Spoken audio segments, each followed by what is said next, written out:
Hello. कैसे हैं आप सभी। स्वागत है आपके अपने YouTube चैनल और बउआ वाला channel online GK GS classes पे। आप सभी लोगों का हिंदी के आखिरी क्लास में स्वागत है, अभिनंदन है। और हम लोग जो हैं हिंदी किताब को आज खत्म करेंगे माता सरस्वती के चरण स्पर्श करते हुए। ठीक है, तो आप सभी लोग का जो है हिंदी का जर्नी कैसा रहा, यानी हिंदी आप पढ़ें किताब पूरा हमसे, तो आपको कैसा लगा इसके बारे में जो है आखिरी क्लास में जो है आप सभी से पूछा जाएगा। हमें उम्मीद है आप सभी लोगों का जर्नी भी जो है बेटर रहा, लेकिन आज के इस क्लास को करने के बाद जो है हम लोगों का हिंदी किताब पूरी तरह से कंप्लीट हो जाएगा, है कि नहीं। आज की इस सभा में आप तैयार हैं? आज के इस सभा को जो है बेहतर बनाने के लिए आप तैयार हैं? तो आप सभी लोगों का फिर से एक बार जो है स्वागत है, अभिनंदन है। और आप सभी लोग जो हैं इस क्लास को अगर आप शेयर करना चाहते हैं, अपने उन मित्रों में शेयर करना है जो पढ़ने के लिए सीरियस हैं, है कि नहीं। चलिए आज की सभा की शुरुआत हम लोग करते हैं। सभा किस लिए है आप सभी लोगों को मालूम चल गया होगा, है कि नहीं। सभा जो है क्लास 12th के हिंदी के काव्य खंड का अंतिम और लास्ट यानी कि चैप्टर नंबर 13वां हम लोग पढ़ेंगे।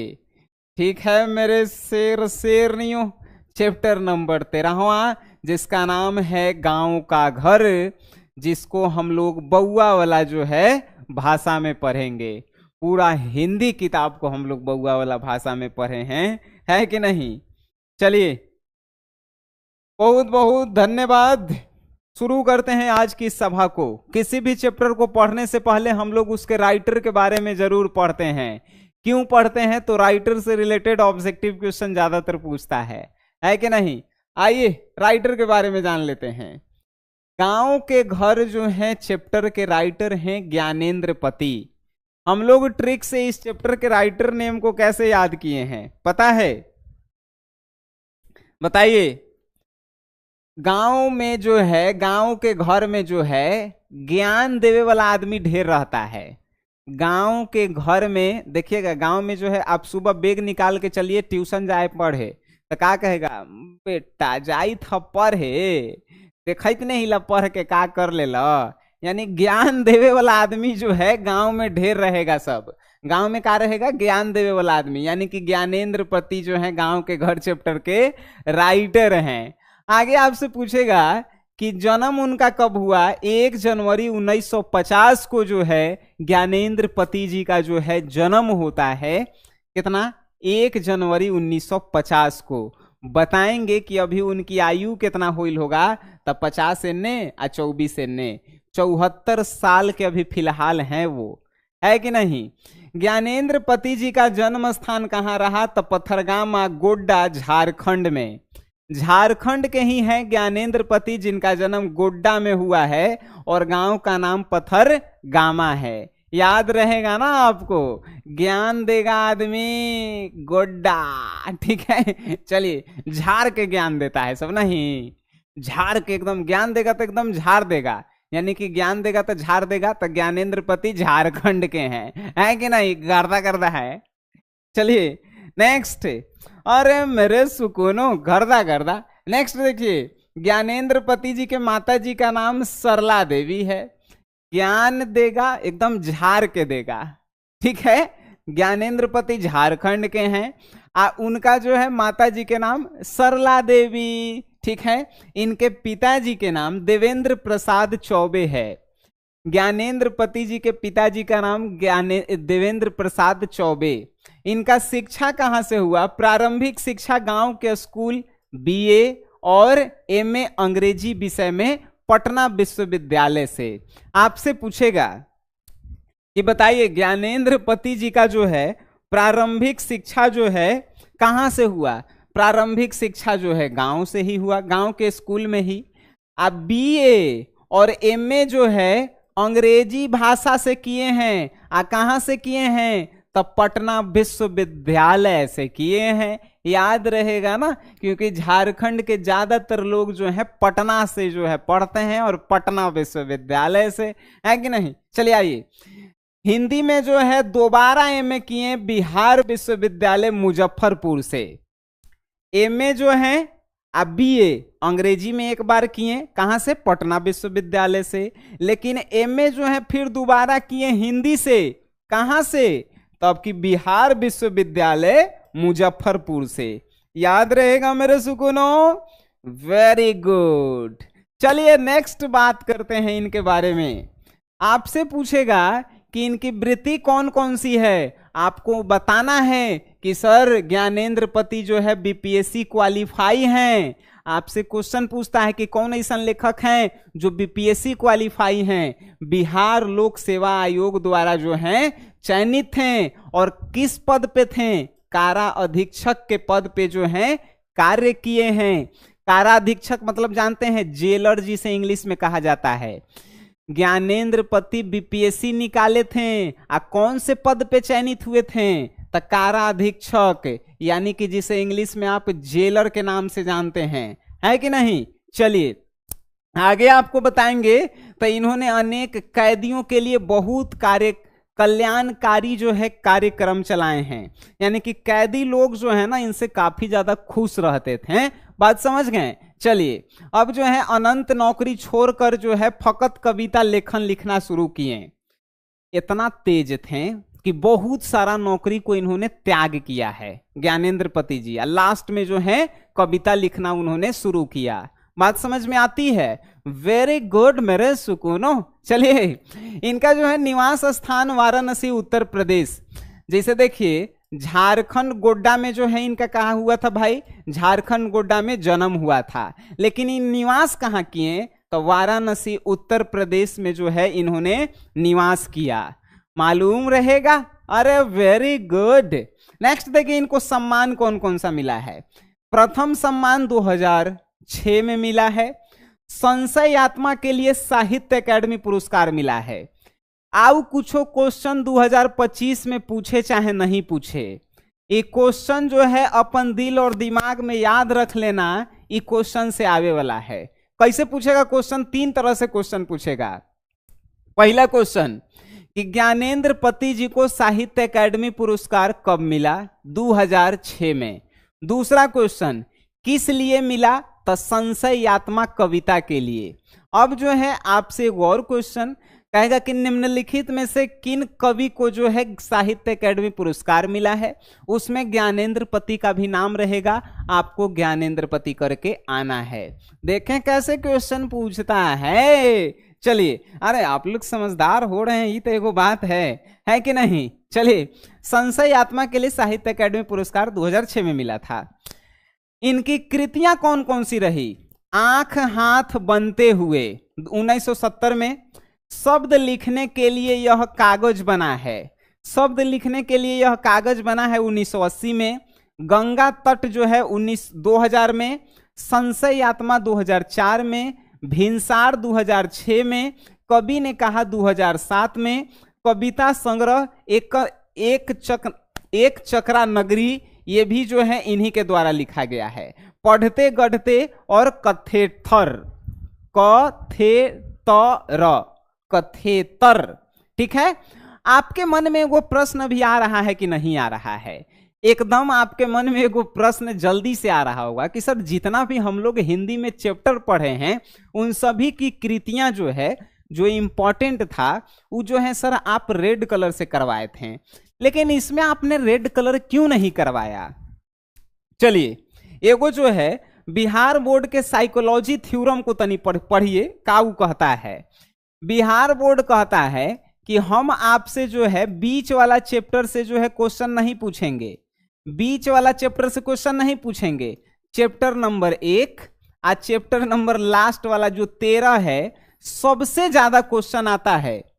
आप मैथ पढ़ लीजिए, फिजिक्स पढ़ लीजिए, केमिस्ट्री पढ़ लीजिए, हिंदी पढ़िए चाहे इंग्लिश पढ़िए, पहला चैप्टर और लास्ट चैप्टर आप पढ़ के जाइए। 30% क्वेश्चन आप ऐसे ही बना दीजिएगा। काहे कि ज्यादातर क्वेश्चन आपको हम पे विश्वास नहीं हो, आप प्रीवियस ईयर के पेपर को तो देख लीजिए, पहले साल के पेपर को, पहला चैप्टर और अंतिम चैप्टर से ज्यादातर क्वेश्चन पूछता है, समझ गए। इसीलिए इसमें हम टिक नहीं लगाएंगे, काहे कि में से कौनो पूछ सकता है, ओकर मन भाई बिहार बोर्ड है कि नहीं। चलिए, तो इसमें से कोई पूछ सकता है, आपको याद रखना है। इन सभी के जो है पीडीएफ नोट्स आप सभी लोगों को मिल गया होगा, मालूम ही होगा। SGS क्लासेस आप ऐप डाउनलोड कर लीजिएगा, यहाँ पे सब लोगों को मिल जाएगा। अब जो है आपसे कमेंट बॉक्स में मेरा प्रश्न है, सभी लोगों का लेखक से रिलेटेड कंप्लीट हो गया? हाथ उठाइए। लेखक से रिलेटेड अगर सब कुछ कंप्लीट है तो हाथ उठाइए मेरे सुकूनों। आगे हम लोग बढ़ेंगे, इस चैप्टर को आज खत्म करेंगे और हम लोगों की पूरी जर्नी के बारे में डिस्कस करेंगे कि हिंदी जो है कैसा रहा हम लोगों का। ठीक है, चलिए जल्दी जल्दी बताइए। हो जल्दी जल्दी, अरे गुड, वेरी गुड। चलिए तो एक क्वेश्चन हम पूछ दें आप सभी से, आप कहिएगा तो एक क्वेश्चन दबा के हम पूछ देते हैं। चलिए पूछ देते हैं। अगर सभी लोग कह रहे हैं कि सर कंप्लीट है, तो हमारा जो है तात्पर्य बनता है कि आपसे एक प्रश्न हम पूछ ही दें। आपसे प्रश्न, ज्ञानेंद्र पति जी का जन्म कब हुआ? जल्दी जल्दी कमेंट बॉक्स में लिखना शुरू कीजिए आप।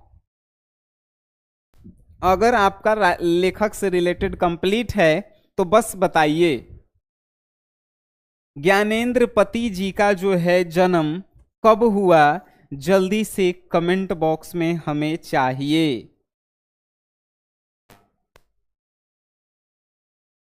बता देंगे सर? चलिए वेरी गुड, 1 जनवरी 1950 सभी लोगों का सही आंसर आया है। आज सबसे पहले आंसर जानते हैं किनका आया है? लौकुश से भी पहले भारती कुमारी हैं, ठीक है, उसके बाद ही लौकुश राठौर हैं। 1 जनवरी 1950 को इनका जन्म होता है। आपसे अगर पूछेगा कि किस सदी के लेखक थे ज्ञानेंद्र पति, आपको बताना है 20वीं सदी के, 20वीं सदी के जो हैं कवि थे। कौन? ज्ञानेंद्र पति 20वीं सदी के 8वें दशक के कवि हैं। 8वें दशक के कवि हैं कौन? ज्ञानेंद्र पति। आपको याद रखना है 20वीं सदी के, ठीक है। चलिए, और कुछ जो है इनके बारे में विशेष नहीं है, जितना हम आपको बताए हैं उससे अगर बाहर क्वेश्चन पूछ दिया, समझना कि फिर जो है हमें पढ़ाने नहीं आया है। अब जो है एगो क्वेश्चन आपसे पूछेगा, गांव के घर कविता किस कविता संग्रह से लिया गया है? आपको बताना है संशय यात्मा से। संशय यात्मा से लिया गया है गांव का घर। आप बता देंगे? संशय यात्मा से लिया गया है गांव का घर कविता। चलिए मेरे सुकूनों, इतना तो हम जान गए हैं कि आपकी जो है ना एनर्जी लेवल हाईटेक है, हाई है, ठीक है। चलिए अब आगे पढ़े हम लोग। अगर आप कहेंगे कि सर पढ़ा जाए तो हम लोग जो हैं आगे पढ़ेंगे। आगे इस चैप्टर की खात्मा जिस एनर्जी के साथ हम लोगों ने चैप्टर 1 को शुरू किया था बातचीत, उसी एनर्जी के साथ आज हम लोग पूरे किताब के 26 को चैप्टर पढ़ लिए हैं। याद है ना आपको? चलिए आइए, बहुत बढ़िया, शुरू करते हैं हम लोग आज की इस सभा को। ध्यान से सुनिए, एक एक लाइन का अर्थ समझिएगा। गांव के घर के अंतःपुर की वह चौखट, टिकुली साटने के लिए सहजन के पेड़ से छुराई गई गोंद का गेह, वह सीमा जिसके भीतर आने से पहले खास कर आना पड़ता था बुजुर्गों को। अब सुनिए, गांव के घर के कहानी है। देखिए लेखक कह रहा है कि गांव के घर के अंतःपुर का वह चौखट। अंतःपुर का चौखट जानते हैं दरवाजा जो गांव में होता है लकड़ी के होता है, आ लकड़िए के जो है दरवाजा के चौखट बनावल रहता है, चौखट। आ चौखट में ही 2 गो पल्ला वाला दरवाजा रहता है, देखे हैं ना, 2 गो पल्ला वाला, जिसको ऊपर किल्ली लगता है। अब के दरवाजा के बीच में किल्ली रहता है लेकिन ऊपर किल्ली लगता है। गांव के घर में दरवाजा जो रहता है, तो गांव के देखिए कैसा रहता है, हम आपको दरवाजा बना देते हैं। तो ऐसा जो है दरवाजा रहता है गांव के घर में। आप पहले ऊपर किली लगाया रहता था, लेकिन अब तो बीच में नहीं रहता है कि नहीं। तो वे लेखक कह रहा है कि गांव के घर के अंतरपुर का वह चौखट, इसको चौखट बोलते हैं, दरवाजा के नीचे वाले चौखट, टिकुली साटने के लिए सहजन के पेड़ से छुड़ाई गई गोंद का गेह है। बचपन में आप खेले हैं, बचपन में साजन के पेड़ होता था, साजन के पेड़ से जो छोटी छोटी जो है हम लोग की बहन होती थी, वो लोग क्या करती थी, तो साजन के पेड़ के पत्ता को जो है टिकुली बना के साटती थी। जैसे मम्मी हम लोगों का जो है साटती नहीं है, वैसे ही छोटा छोटा बच्चा में जो है टिकुली के साटल जाता था। आज नहीं सटता था तब पानी लगा के साटते थे, या तो साजन के पेड़ में से ही जो है गोंद निकलता है, उसी गोंद से जो है पत्ता को जो है हम लोग साटते थे। बचपना था, है कि नहीं। बचपन में आपके साथ भी हुआ, अगर आपके साथ नहीं हुआ तो समझिए कि आप गांव में नहीं पले बढ़े हैं, है कि नहीं, या आप गरीबी में नहीं पले हैं। अमीरी में कहा भाई, अमीरी में तो हॉस्टल में लइकन जाके रहता है, कहा साजन के पेड़ चिंता भी नहीं होगा, है कि नहीं। तो वही लेकर कह रहा है, गांव के घर के अंतःपुर का वह चौखट और टिकुली साटने के लिए सहजन के पेड़ से छुड़ाई गई गोंद का गेह। टिकुली साटने के लिए जो है साजन के पेड़ से जो है गोंद निकाला जाता था, साजन के पत्ता में लगा के और टिकुली ऐजा साटा जाता था। ठीक है, आगे कह रहा है, वह सीमा जिसके भीतर आने से पहले खास कर आना पड़ता था बुजुर्गों को। आ गांव के घर के ही चौखट था, तो पहले अगर बूढ़ा, देखिएगा, अगर आपकी मम्मी जो है आपके जो है घर में सबसे छोटे पापा की जो है पत्नी है, कहे के मतलब कि आपके अगर बड़े पापा हैं या आपके घर में दादाजी हैं, तो आपके दादाजी या बड़े पापा घर में आते थे तो एकदम खास के आते थे। खास के कहे के मतलब का है, कहे कि आपकी मम्मी अगर जो है आपके सब पापा के भाई में सबसे छोटे हैं तो का, तो उनकर भावह लगत तो आदमी लजाते। तो इसीलिए जो है जब पहले बुजुर्ग आदमी आता था, चाहे बड़े आदमी आते हैं, तो खास कराते थे कि कोई महिला जो है द्वार पे नहीं रहना चाहिए। बात ये सब होता है कि नहीं, घर में, गांव के घर में होता है ना, कि जिसके भीतर आने से पहले, यानी इस चौखट के भीतर आने से पहले बुजुर्ग लोग जो हैं ऐसे करके आता है कि जो अगर दरवाजा पे होगा तो साइड हो जाएगा। ठीक है, ऐसे करके आते हैं।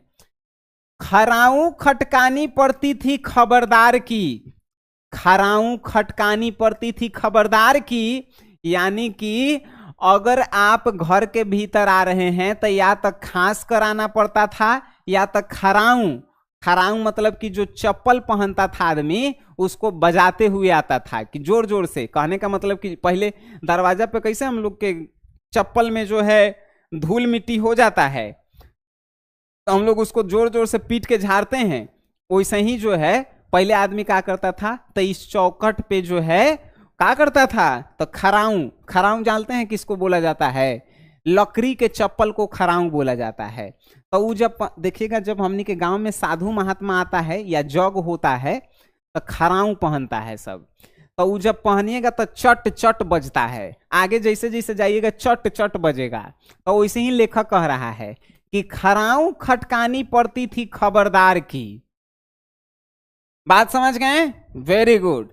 आगे आगे क्या कह रहा है, और प्रायः तो उसके उधर ही रुकना पड़ता था, और अगर जैसे खास कर आदमी जाता था, पहले ही दरवाजा के बाहर जो है खांसे लगता था, या खराऊ यानी कि अपन चप्पल को बजाता था, अगर अंदर से आवाज आता था कि रुकिए नहा रही है सब महिला लोग, चाहे रुकिए दरवाजा पे महिला लोग बैठल है, तब बुजुर्ग लोगों को क्या करना पड़ता था, दरवाजा के बाहर ही रुकना पड़ता था। क्या लिखल है, और प्रायः उसके उधर ही रुकना पड़ता था। बात समझ गए। खासकर हमनी के दादाजी आते थे तो मम्मी जो है हमारी अगर दरवाजा पे रहती थी तुरंत साइड हो जाती थी, काहे कि दादाजी आते थे तो देख लेते थे, तो मम्मी लोग के तो बुखार छुड़ाइबे करते थे, पापा लोग के भी जो है बुखार छुड़ा देते थे ठीक न। उसके बाद वे कह रहे हैं अगर दरवाजा पे हैं तो आपको अंदर से बोलना होगा कि हम अभी नहा रहे हैं, चाहे हम लोग जो है अभी खा रहे हैं, आप बाहर ही रहिए, ठीक है। तो ऐसे कहना पड़ता था। लेखक कह रहा है एक अदृश्य पर्दे के पार से पुकारना पड़ता था किसी को बगैर नाम लिए हुए। अगर आप कभी देखे होंगे अपन मम्मी के कि आपके पापा के नाम लेके नहीं पुकारती है, अपन बर बेटा के नाम लेके। जैसे कि मान के चलिए कि आप जो हैं कोनो के नाम ले लेते हैं कमेंट बॉक्स में से, हाँ कोनो के हम नाम ले लिए, जैसे एगो लौकुश राठौर है, डेली क्लास में आता है, एकरे जो है नाम ले लेते हैं। तो लौकुश है, तो एकर मम्मी जो है अगर इसके पापा को बुलाते होंगे तो जानते हैं क्या कहती हैं, अहो लौकुश है ने सुना।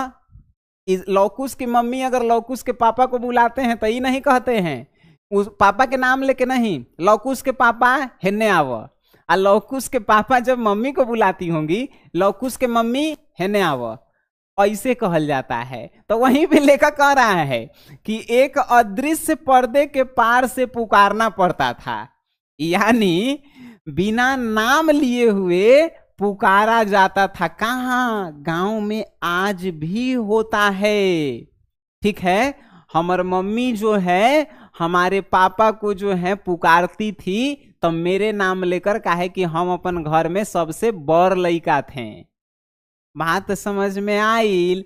आपकी भी मम्मी अगर आपके पापा को पुकारते होंगे तो आपके घर में जो बड़ भाई है चाहे बड़ बहन है उसके नाम से पुकारा जाता है। समझ में आया? चलिए चलिए चलिए, किसी को बगैर नाम लिए हुए, जिसकी तर्जनी की नोक धारणा किए रहती थी सारे काम सहज शंख के चिन्ह की तरह। देखिए आगे का लिखल है, समझिएगा तनी। जिसकी तर्जनी की नोक धारण किए रहती थी सारे काम सहज शंख के चिन्ह की तरह। आज जिसकी जो है पूरा घर के काम जो संवारती थी, पूरा घर के काम जो करती थी, वो घर की जो है बड़ी महिला होती थी। बड़ी महिला कहने का मतलब होता है, जानते हैं का? अगर घर में कोई प्रोग्राम हो रहा है, अगर घर में कोई प्रोग्राम, पहले तो बर्थडे नहीं होता था तो शादी विवाह होता था, तो हमनी के जो है बड़ी मम्मी के जो बड़ी मम्मी सबसे घर में बड़ी थी, तो घर में मालकिन थी। बड़े पापा जो है पूरा घर के जो है मालिक होते थे। तो उहे लोग जो हैं अपन पूरा काम को संभालते थे अपने ऊपर काम को लेकर। बात समझ गए कि जिसकी तर्जनी की नोक धारण किए रहती थी सारे काम सहज शंख चिन्ह की तरह, यानी पूरा काम जो है बड़े घर में जो भी बड़े होते थे वो लोग जो हैं इस काम को किया करते थे। बात समझे?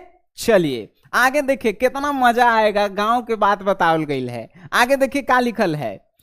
गांव के घर की उस चौखट के बगल में गेरू लिपि भीत पर दूध डूबे हुए अंगूठे के छाप। गांव के घर पर जो है, गांव में देखिएगा घर जो रहता है, घर के दीवाल रहता है, तो दीवाल जो है जानते हैं क्या रहता है? दीवाल जो है मिट्टी और गोबर से जो है लिपा हुआ रहता है।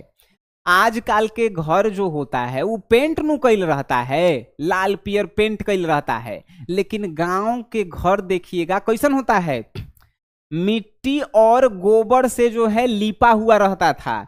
और उस लिपे हुए घर पर जो है का दूध डूबे हुए अंगूठे के छाप, उठौना दूध वाले बूढ़े गवाल दादा के।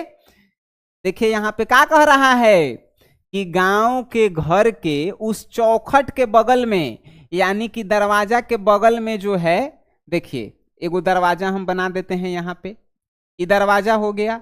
आई दरवाजा के बगल में ये जो दीवार रहता था, ये दीवार कांची से लिपल रहता था, गोबर और माटी से। इस दरवाजा पे जो है दूध में डूबा हुआ हाथ के पंजा के छाप रहता था। किसका रहता था? जो दूध देने वाला आता था ग्वाला दादा, उसका रहता था। देखिए दीवाल पे जो है किसका हाथ, तो हम अपन हाथ के जो है छाप बना देते हैं, ठीक न? अरे बनबो नहीं करत हमारा हाथ के छाप यार। देखिए बना देते हैं, कैसा हूं समझ लेना सब कि ये हमारे हाथ है। तो हाथ के छाप बनता था, काहे बनता था? तो पहले जो है दूध जो है कॉपी पे नहीं लिखाता था, कॉपी पे नहीं। गांव में जो है, जिसे अब जो है आप दूध लेने जाते होंगे तो एगो डायरी में लिख के देता है या कॉपी पे लिख के देता है कि आज इतना दूध ले गए, कल है इतना दूध ले गए। लेकिन जो है गांव में क्या होता है, तो गांव में जो दूध वाला दादा आते थे वो जो है अपन पंजा के छाप दे देते थे कि आज जो है आप दूध लिए हैं। बात समझ गए कि अब आज जो है आप दूध लिए हैं, तो दूध के छाप दे देता था। आ कांची से लिपा हुआ रहता था, तो गोबर और माटी से लिपा हुआ दीवार रहता था। बात समझ गए? आगे देखिए, हमारे बचपन के भाल पर दुग्ध तिलक महीने के अंत में गिने जाते थे एक एक कर। आई दूध वाला जो है तिलक जो लगाया जाता था, मतलब कि ऐसे देखिए, ये दीवार है, दीवार पे दीवार है, दीवार जो है लिपल है गोबर और माटी से। तो इस पे जो है आते थे दादा जब दूध देने, तो वो क्या करते थे, ऐसे जो है टीका कर देते थे। एक दिन के टीका हो गया, दूसर का दिन दूध दिए 2 दिन के टीका हो गया, तीसर का दिन के टीका हो गया। लास्ट दिन जो है महीना के अंत में गिनाता था, 1 गो 2 गो 3 गो 4 गो ऐसे ही। फिर जो है दूध के हिसाब होता था। वही लिखल गई है इस कविता में। ठीक है, आगे देखिए लेखक क्या कर रहा है। गांव का वह घर अपना गांव खो चुका है, लेकिन अब के गांव का घर जो है अपना गांव का कर लिया है, तो खो चुका है। गांव का वह घर अपना गांव का किया है, खो चुका है। पंचायती राज में जैसे खो गया पंच परमेश्वर। गांव में पहले वाला बात जो है अब नहीं है, अपना गांव जो है खो चुका है। लेखक क्या कह रहा है, गांव का वह घर अपना गांव जो है खो चुका है, यानी कि गांव में अब पहले वाला बात गांव के नहीं है। आगे लेखक कह रहा है, पंचायती राज में जैसे खो गया पंच परमेश्वर। गांव के पंचायती राज में पहले 5 गो सदस्यों का जो है पंच परमेश्वर होता था। आई पंच परमेश्वर क्या करता था, तो गांव में कुछ भी होता था तो ये सब लोग जो है फैसला लेता था पूरी ईमानदारी के साथ। लेकिन एक घड़ी के जो हमनी के गांव के मुखिया है, जो वार्ड सदस्य है, जो सरपंच है, वो तो 10 रुपया में बिका जाएगा, एक खिली खैनी पे बिका जाएगा। तो उहे लेखक कह रहा है कि गांव में अब पहले वाला गांव के बात नहीं रहा। गांव के पंचायती राज में पंच परमेश्वर खो गया है। पंच परमेश्वर खो गया है कहने का मतलब है कि गांव में आज भी जो है होता है, सरपंच होता है, मुखिया होता है, लेकिन उसमें वो ईमानदारी नहीं रहा है। पहले ईमानदार होते थे, अब ईमानदारी नहीं रहा है। ठीक है, आगे लेखक क्या कह रहा है, बिजली बत्ती आ गई है कब की, बनी रहने से अधिक गई रहने वाली। अब के बिटौआ के दहेज में टीवी भी लालटेने हैं, अब भी दिन भर आलू में कैलेंडरों से ढकी। लेखक क्या कह रहा है कि गांव में बिजली बत्ती तो कहिए आ गया, लेकिन बनी रहने से अधिक गई रहने, यानी 1 घंटा जो है बिजली आता है गांव में, 2 घंटा गायबे रहता है। यह लेखक कह रहा है कि गांव में बिजली तो कहिए आ गया, लेकिन बनी रहने से अधिक रहने वाली, मतलब कि 1 घंटा देता है बिजली या 2 घंटा बिजली काट देता है। ठीक है, आगे क्या कह रहा है, अब की बिटौआ के दहेज में टीवी भी मिला है। गांव में अब जो लड़का के विवाह होता है टीवी भी मिलता है, लेकिन वो टीवी जो है ललटेने के समान है, काहे कि दिन भर जो है लाइने नहीं रहता है। अब जो ब्याह होता है गांव में तो टीवीओ मिलता है, लेकिन वो टीवी लालटेनों से जो है गैल गुजरल है, काहे कि लाइने नहीं रहता है तो चलेगा कहां से, है कि नहीं। लेखक ये कह रहा है। आगे, रात उजाले से अधिक अंधेरा उगलती, अंधेरे में छोड़ दिए जाने के भाव से भरती, जबकि चकाचौंध रोशनी में मदमस्त ऑर्केस्ट्रा बज रहा है कहीं दूर, बहुत दूर पट भिरकाए। लेखक क्या कह रहा है? रात उजाले से अधिक अंधेरा उगलती है, यानी गांव में उजाला कम अंधेरा ज्यादा होता है। अंधेरा में छोड़ दिए जाने के भाव से भरती, यानी गांव में लोग जो हैं अंधेरा से आज भी डरते हैं। ठीक है, लेखक कह रहा है जबकि चकाचौंध रोशनी में मदमस्त ऑर्केस्ट्रा बज रहा है। जबकि चकाचौंध रोशनी में गांव में ऑर्केस्ट्रा बजता है। ऑर्केस्ट्रा देखे हैं? सब कोई ऑर्केस्ट्रा देख ले होगा भाई। ऑर्केस्ट्रा मतलब होता है कि लड़की लोग जो है डांस करती है। सोनपुर मेला कभी गए हैं? देखे होंगे उसमें। तो जबकि चकाचौंध रोशनी में मदमस्त ऑर्केस्ट्रा बज रहा है, कहीं दूर बहुत दूर पट भिरकाए। आवाज भी नहीं आती यहां तक, ना आवाज की रोशनी ना रोशनी की आवाज। लेखक कह रहा है कि पहले जब ऑर्केस्ट्रा बजता था तो गांव के सभी लोग जो हैं भीड़ लगा के देखते थे। लेकिन आजकल ऑर्केस्ट्रा जो है बजता है रोशनी में, चकाचंद रोशनी में बजता है, लेकिन बहुत दूर बजता है। उसका आवाज भी जो है सुनाई नहीं देता है। ना आवाज की रोशनी आती है ना रोशनी की आवाज। आवाज नहीं आती है यहां तक, ना आवाज की रोशनी या ना रोशनी की आवाज। कहने का मतलब है कि ऑर्केस्ट्रा तो आजो बजता है, ऑर्केस्ट्रा तो आजो नाचता है, लेकिन एगो बंद कमरा में नाचता है। गांव में पहले जो है एकदम खुलेआम फील्ड में नाचता था, लेकिन शहर में जैसे जैसे परिवर्तन होता गया, गांव जैसे जैसे विकसित होता गया, ऑर्केस्ट्रा लोग जो हैं दो चार को बुलवाते हैं, अपन घरे नचवाते हैं, कोई जनबो करता है कोई नहीं जनता है, खत्म हो गया। तो अब जो है गांव में पहले वाली बात नहीं रही। अच्छा, ऑर्केस्ट्रा बंद काहे हो गया भाई? मार करे लगता है सब, इसीलिए ऑर्केस्ट्रा बंद हो गया। तुरंत लाठी चले लगता है, सब आदमी सोचता है कि हम स्टेजे पे जाके नाचेंगे, इसीलिए बंद हो गया। समझे? आगे लेकर क्या कह रहा है? होरी चैती बिरहा आल्हा गूंगे, लोक गीतों की जन्मभूमि में भटकता है एक शोक गीत अनगाया अनसुना। लेखक जानते हैं क्या कह रहा है?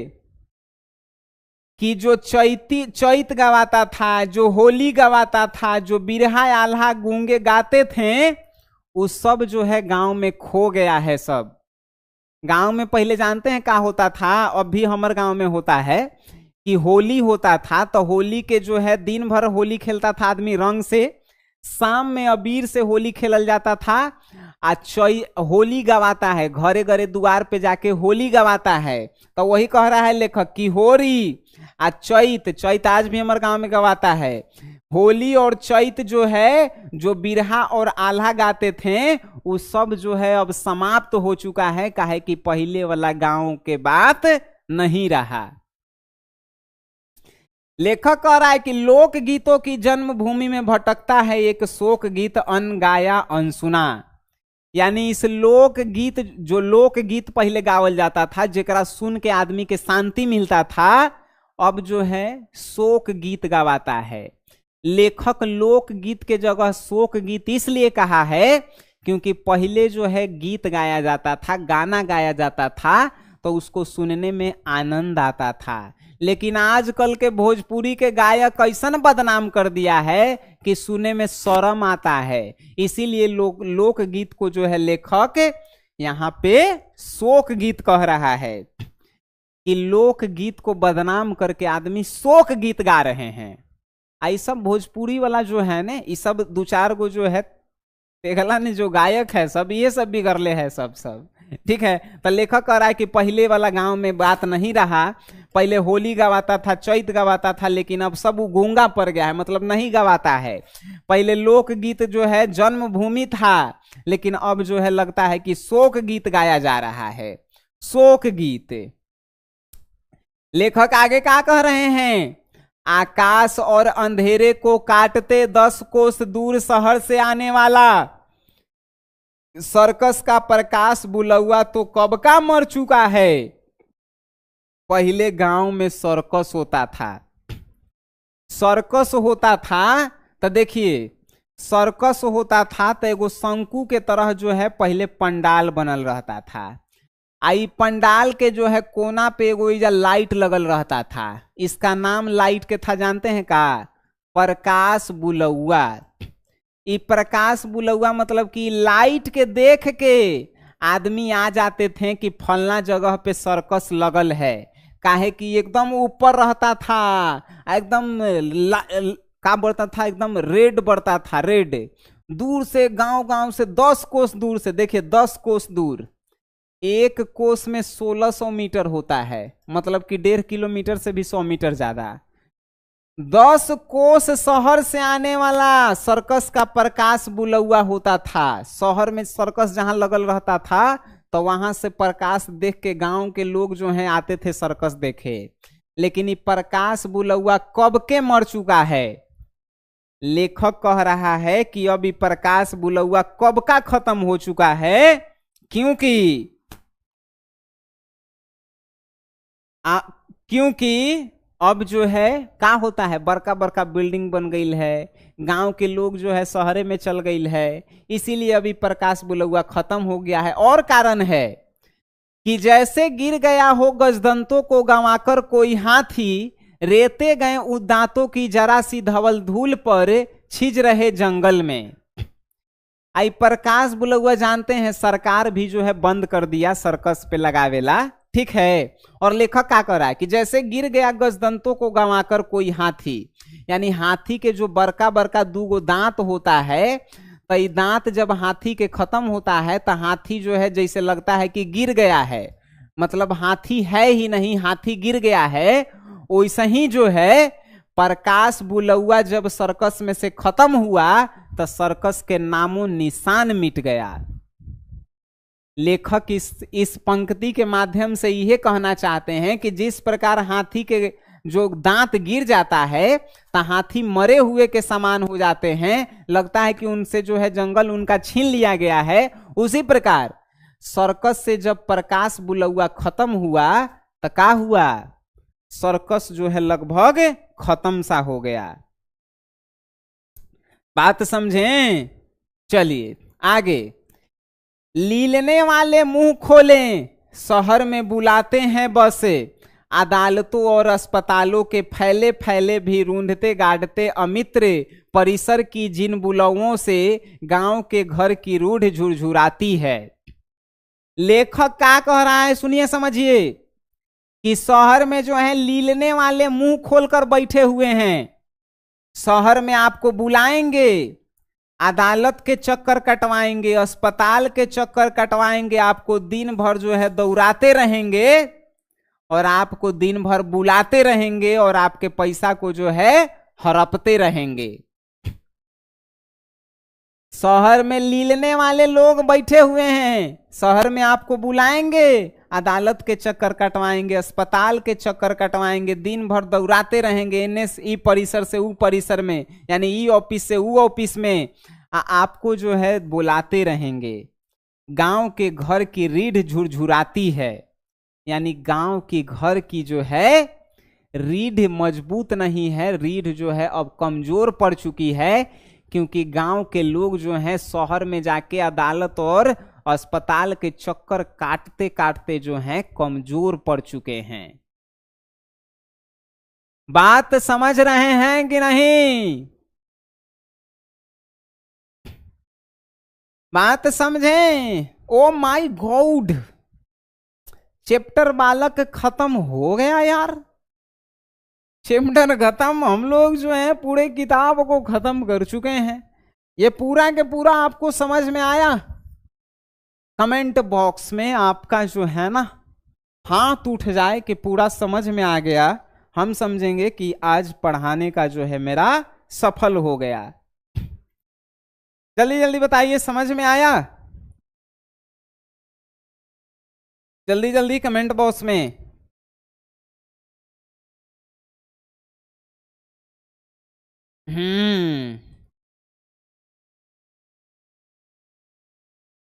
ओहो गुड बालक।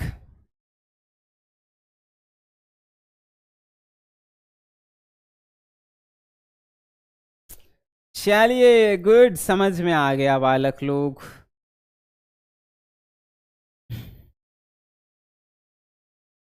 ओहो, चलिए बहुत बढ़िया, सभी लोगों को समझ में आ गया।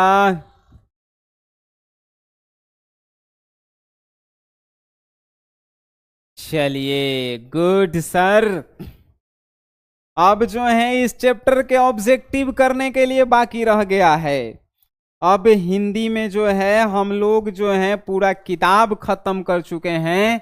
आप लोगों को बताना है कि जो हमने पूरा बुक आपको पढ़ाया, ये पूरा बुक जो आप किताब पढ़ें, आप सभी लोगों को किताब का जर्नी कैसा रहा।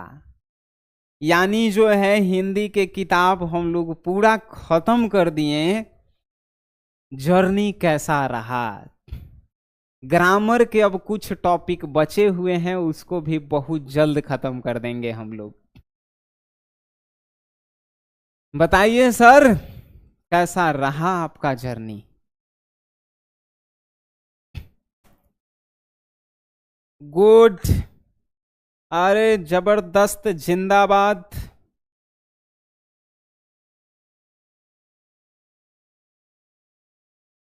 बहुत मस्त रहा सर। गुड, इसके ऑब्जेक्टिव क्लास जो है कल होंगे और सब्जेक्टिव जो है परसों होंगे, और पूरा जो है पीडीएफ नोट्स जो है आपको मिल गया होगा पूरे बुक का। हर एक चैप्टर का ऑब्जेक्टिव क्वेश्चन, हर एक चैप्टर का सब्जेक्टिव क्वेश्चन, हर एक चैप्टर का टेस्ट सीरीज, हर एक चैप्टर का रिकॉर्डेड क्लास, हर एक चैप्टर का जो है आपके लिए का दिया गया है, तो आपको जो है गेस्ट क्वेश्चन दिया जाएगा एग्जाम के समय। जो मॉडल पेपर बिहार बोर्ड का आता है उसका सॉल्यूशन दिया जाएगा, क्वेश्चन बैंक के सॉल्यूशन आपको दिया जाएगा। ठीक है, और आपको पूरा पढ़ा के जो है खत्म कर दिया जाएगा।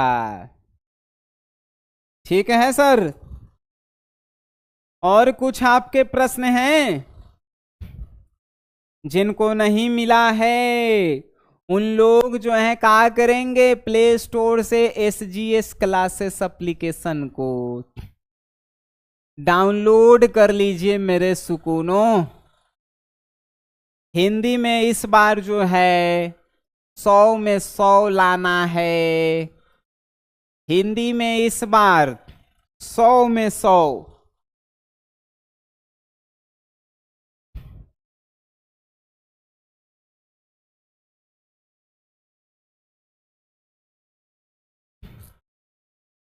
सहजन का पेड़ कैसा होता है सर? कौन पूछा है? लवकुश पूछा है। सहजन के पेड़ जो है जेकरा में भूला ढेर सनी लगल रहता है। अरे लंबा लंबा सहजन आता है हरियर, जिसको हम लोग सब्जी बना के खाते हैं यार।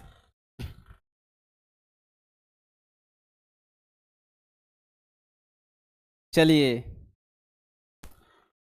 हो गया।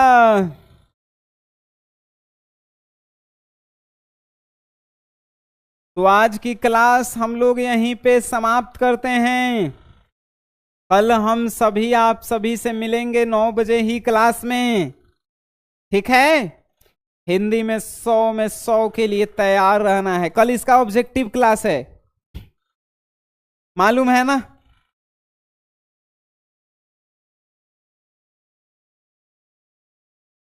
ऑब्जेक्टिव क्लास कल है। हम लोग मिलते हैं कल के क्लास में। आज के लिए इतना ही। आप लोग क्लास में आए उसके लिए धन्यवाद, बहुत बहुत धन्यवाद। मिलते हैं कल के क्लास में। तब तक के लिए tata, bye bye, good night, शुभ रात्रि।